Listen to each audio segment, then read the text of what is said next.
ముందుకు రావాలి. దయచేసి పోలీసు వారు వాళ్ళందరినీ ముందు పంపించాలి.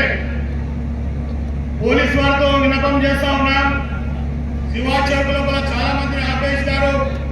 వాళ్ళందరూ త్వరగా ఈ మైదానానికి పంపించాలని చెప్పి కోరుతా ఉన్నాం. పోలీసు వారితో విన్నపం, శివాచౌక్ లోపల ఉన్నటువంటి ప్రజలందరినీ కూడా అక్కడ ఆపడం జరిగింది. వారి సమయం అయింది. ఇక్కడ రేవంత్ రెడ్డి గారు వచ్చేసారు కాబట్టి దయచేసి వాళ్ళందరినీ ముందర గ్యాలరీలోకి పంపించాలని చెప్పి ఆ వెనుకాల ఉన్నటువంటి వాళ్ళందరూ ముందరికి రావాలని చెప్పి కోరుతా ఉన్నాం.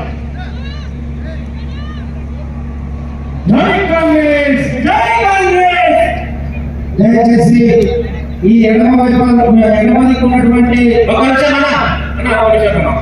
దయచేసి మిత్రులందరూ